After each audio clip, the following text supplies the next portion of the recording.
Hi, Liam O'Gogan here on a wet, wild, wintry day in West Donegal. Sunday morning, a little bit of Sunday miscellany here.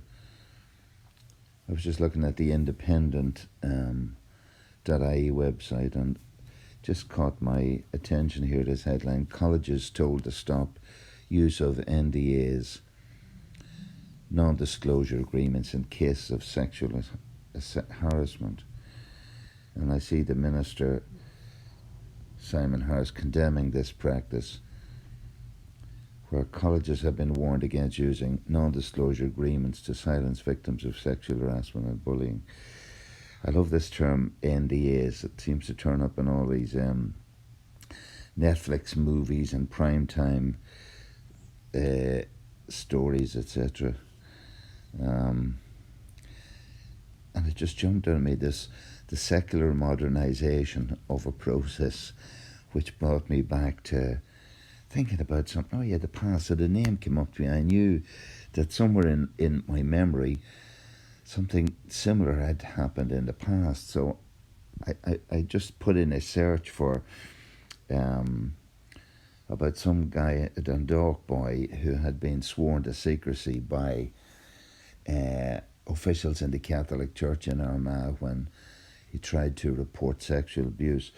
So I dug this up in the journal about a 14-year-old boy, Brendan Boland, in 1975.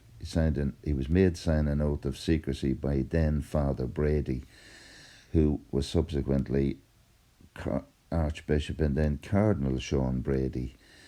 Okay, so I did dug this up a little bit more, and so just if you're interested, that's the book that's on the O'Brien Press, Sworn to Silence, a book written by Brendan Boland. I'm originally from Dundalk, so this triggered in my mind. So I searched a little bit more, and I found this article in the Irish Times about the same evidence card enrolled in Brady Smith's inquiry.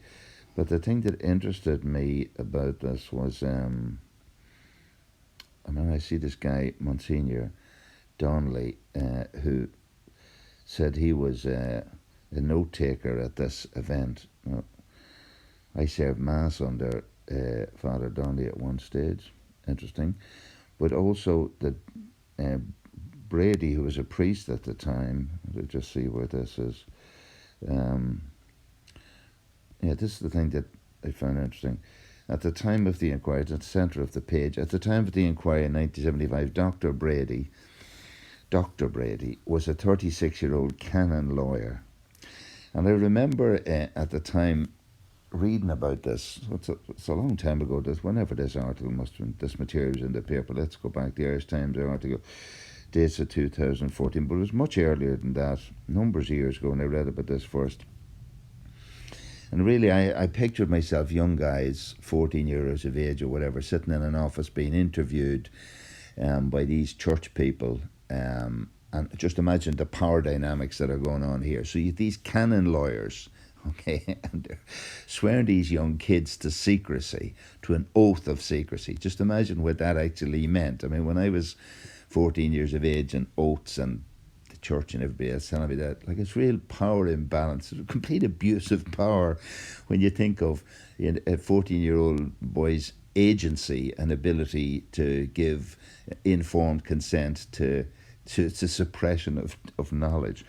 And what I just looked at today is, haven't we really become that sophisticated now? We're in the secular world. We got rid of the church and all the abusive priests and all the top end guys, etc. And we've now moved into third level education, where we have NDAs.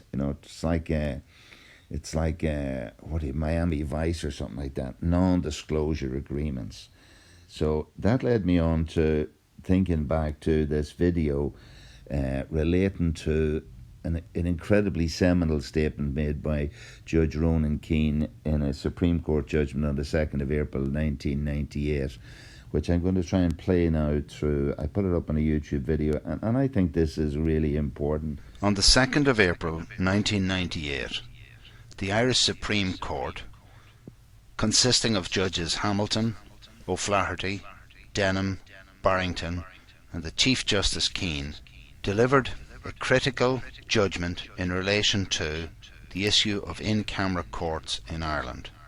You can see here the judgment, which involved many of the Irish media elements, such as the Irish Times, Cork Examiner, and Judge Anthony Murphy, RTE Television, and the Attorney General, and the Director of Public Prosecutions.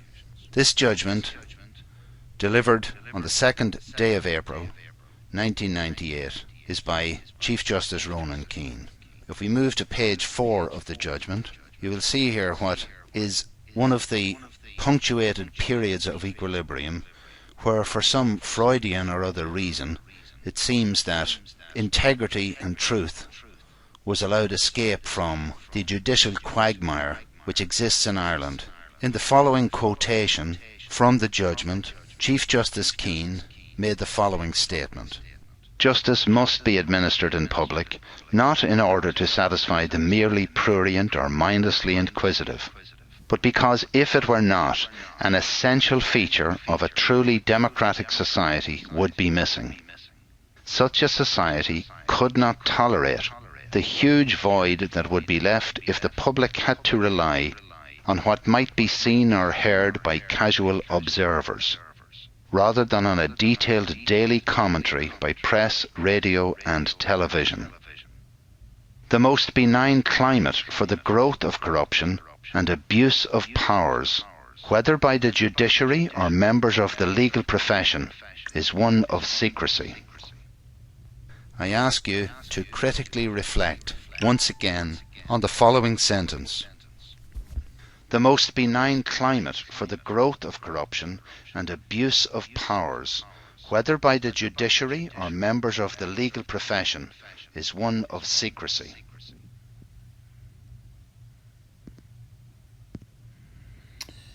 So that video, that brought me back to, where this sits into the whole idea of secrecy and how it serves society. It just seems to me that whether it be, have we really progressed since our expulsion of the Catholic Church for telling us that they were actually running our lives, to now do we have the third level sector in Ireland where we're supposed to be educated, getting people to sign non-disclosure agreements.